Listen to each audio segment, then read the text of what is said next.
Well, we're finally doing it. I loosened up the heater, pushed it out, and I'm on the ladder outside. I'll show you what I got going on. All right. I've got my, I guess you call this butyl tape, I don't know, plumber's tape, putty tape. This is ready to install. All these holes were threaded into the bus, and I had stainless steel screws for the whole thing. I'm gonna get some mineral spirits and some towels and clean up all this goo residue from the electrical tape that I was using to seal this up. We're gonna install this thing, and then we're gonna put the heat shields back in that were above here. This will be done. Only thing would be lacking would be painting the door, which I wonder if I'll even, I guess I could just put the door on for now. It's white, not the off-white that my bus is. Got it sitting right here. And the hinges are built into it. And there's the heat shields. Gosh, I don't know where the screws are. Oh man, another research project finding screws. Okay, so we got the putty tape in there all the way around.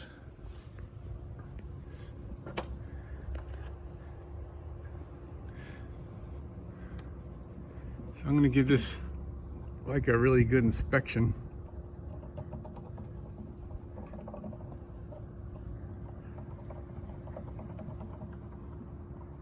It kind of helps to put a little bit of mineral spirits on your fingers. Just, I mean, not like wet, but just so that there's a little oily residue on your fingers, so your fingers don't stick. All right, that should be good.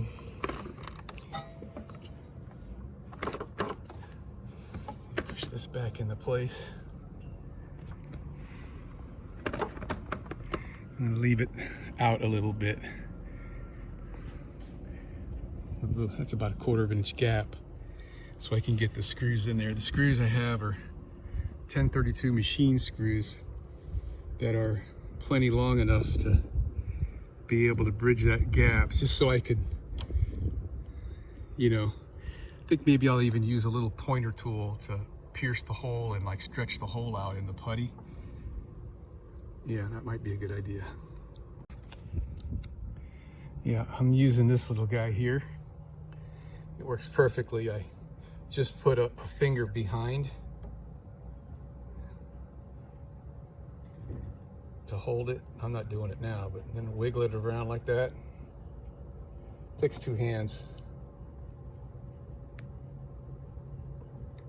There. Then the screw can go in, and the putty tape will be fully around the screw. I don't have to worry about it being torn up. Hey, check it out. I remembered I had these little plastic washers.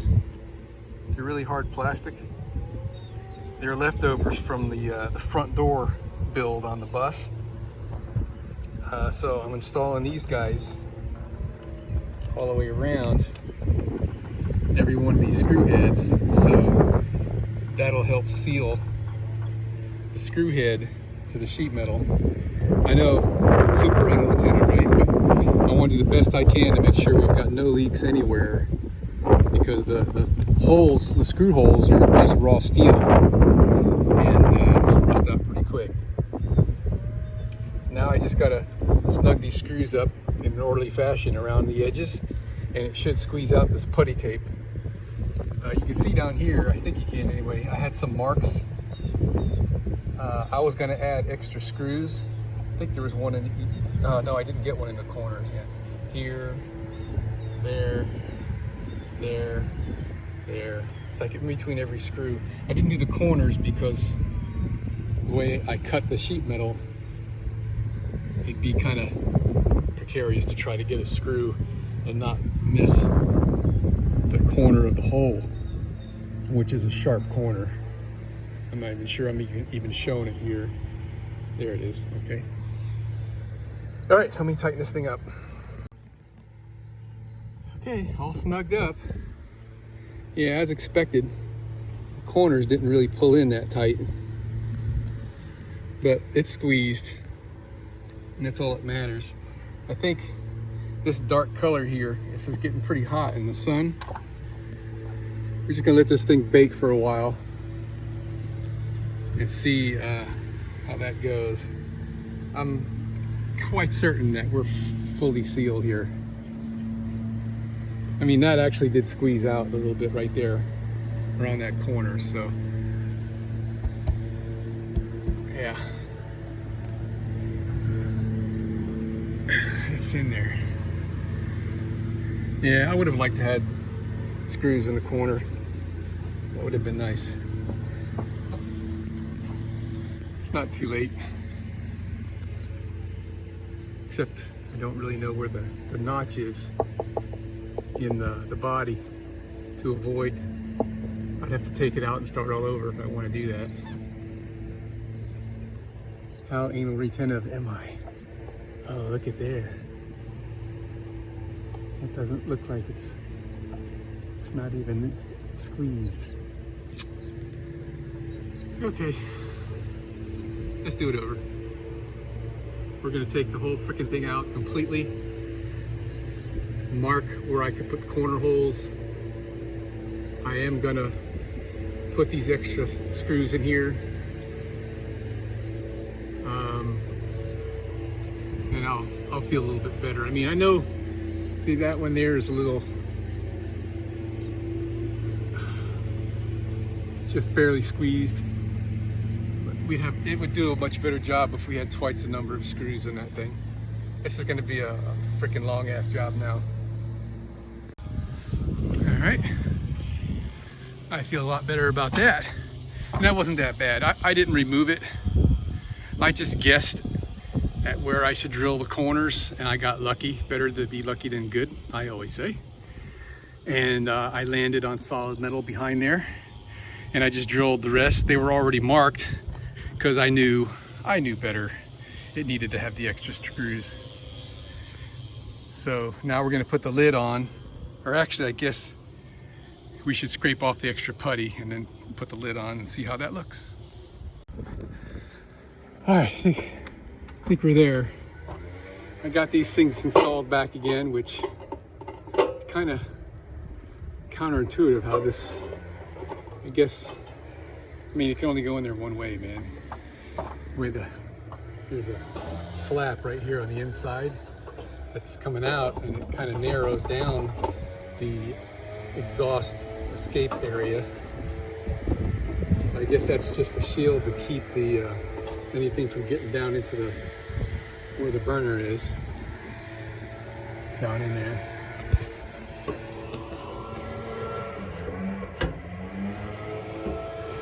Anyway, it's in there. I use Gorilla Construction adhesive underneath the attachment points just because of anal retentiveness. On this putty tape, I scraped it with a leftover piece of plexiglass so I wouldn't scratch the paint much anyway. And when I was done with that, I came back with a towel and mineral spirits, and it kind of dissolved the putty tape and smoothed it out around the edge, made a nice little fillet there. So it looks really sealed. There was a little bit of adjusting to do underneath these screws to align the door. Let's see if, yeah, okay, we're still good here. You're supposed to go up with that so you can still grab it. Oops, sorry. Down or up? Just leave it out. All right. So there's only like one thing that bugs me about this that I was concerned about, and it is showing to be true. The edge of this steel door rests up against the steel body on the bus.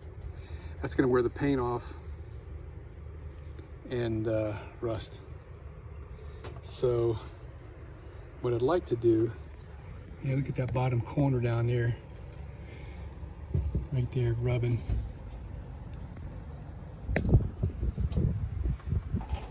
Maybe I could bend these out some for that. What I'd like to do is put like rubber stoppers so it holds this thing away and leaves an airspace. Let me see if I can come up with something for that. All right, geez, it's hot. I just turned on the rear air conditioner. It's a little warm back here. The front's been running all day, a couple hours, a few hours anyway. So let's put the final kibosh on this. I mean, this thing is in here really tight anyway because of that flange. I think I really overkilled the shit out of this. That flange on the front, the fact that I used Gorilla Construction adhesive to glue the flange to the heater, a super strong bond there, and then, I don't know, like 28 screws all around the perimeter on that flange. This thing is like solid, but we're gonna go ahead and tighten these screws. If you didn't see my other video on this, these are just Allen head socket screws. These guys here, the threads are kind of boogered up with paint, so I gotta do it this way. What it's doing, there's a piece of steel right there, 16 gauge steel, and the screws are pressing on the steel and squeezing on this styrofoam insulation, just enough to make it snug, you know. Just turn it in like that. So, you know, when that thing's full of water, it's at 6 gallons, you know, that's going to be like 50 pounds worth of water, plus the weight of the heater, which has got to be like 20 pounds. So what is that, man? 70 some odd pounds worth of water heater here, bouncing around on the highway. You know, I want to be able to take a hit and not worry. So what's going on here is these sets, there's T-nuts in here that you can't see because you can just barely see the front nose of the T-nut right there.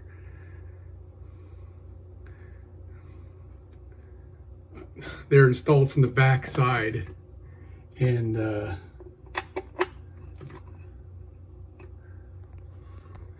it's like a cylindrical nut with a washer made into it that's got 3 spikes in it. And the way I install those, I use one of those butterfly bits, or what do you call those damn things? Yeah, I just always call them a butterfly bit. One of these kind of bits, which this was my dad's, by the way, on the back side, and drilled down about 1/16 of an inch, so that way after I put the T-nut in, the T-nut would be flat, flush with the surface. And so when you screw that set screw in there, it's pushing the T-nut that way. It's pushing it in to the wood, the way it's designed to work. So now this thing is completely freaking solid, man. There's no way you can move it. Now what we're gonna do, we're gonna hook up all the plumbing. Some of the stuff under there is gonna be a pain. I do wanna take this handle off and cut about, you know, 1.5 inches off of that handle because it's a little longer than I need. So I'll do that today. And I'll just remove the handle with the nut, take it in the shop, cut it, round it off, put the plastic back on. If we get the pump hooked up too today, and the other accumulator hooked up, I think everything is there. I just got to get the accumulator. Yeah, I have everything. The switch isn't, yeah, this is just ready to finish off. That'll be great to get this done, clean it up. Then this will be ready to put the doors on. So that'll be the water heater completed today. This area of the plumbing will be completed today. Got the switches done yesterday. Maybe we'll mount the range. I don't know. Make the templates for the countertops. There's lots more to do. Okay, look for these We're filling up the water heater. Double check we got all the right valves open here. Oh, gotta open this one. Alright, so that's open. That needs to be closed. Okay. Open, open, going that way. Yeah, if I open this, it just causes a loop.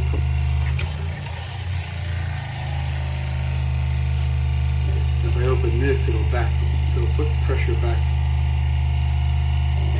Okay, so that should be working. Yeah. Oh yeah, that's the hot one. Left is hot. Yeah, let the air out. It's filling up the hot water heater. We do that.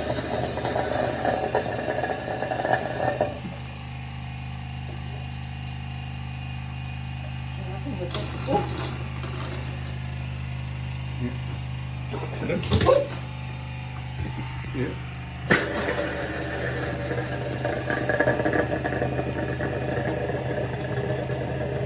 It's just running out the drain hole down there onto the ground.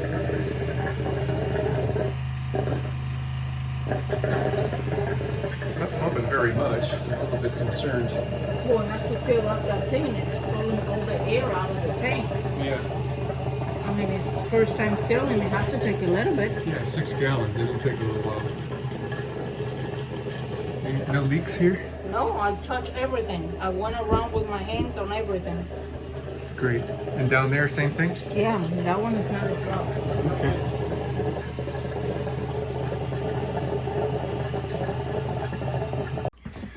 Alright, I kind of messed up a little bit here.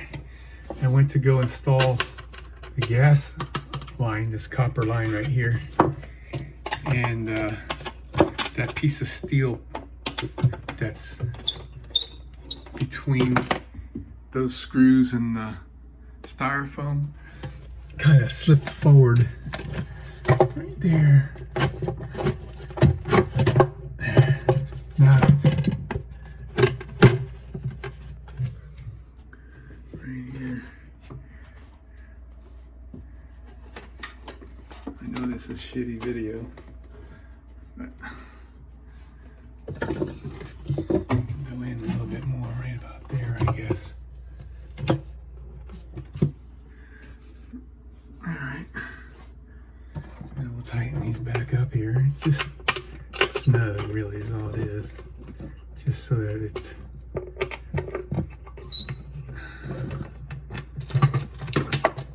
so that the tank is firmly held. I mean, we're not going to crush the styrofoam, right? Or just want to.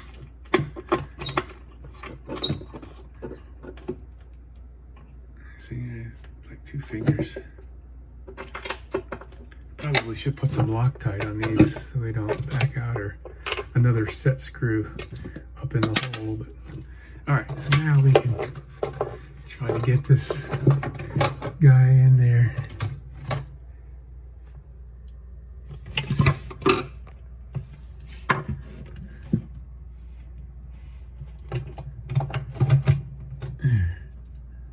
All right, let me go outside and snug that up.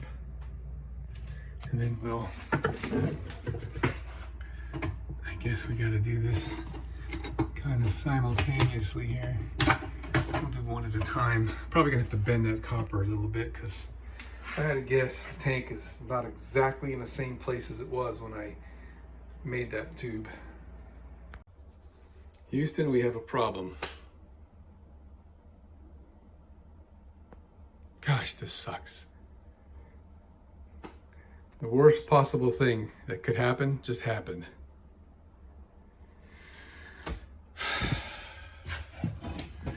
I was tightening this fitting, and in the wall, I broke the fitting in there.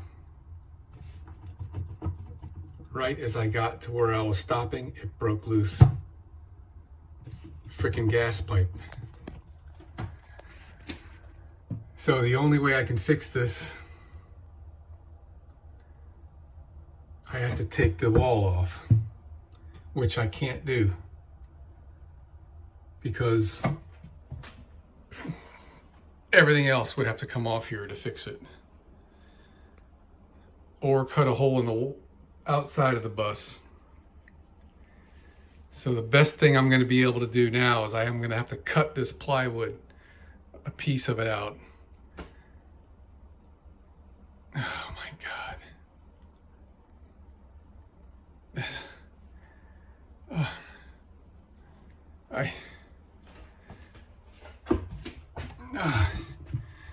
I can't believe this shit.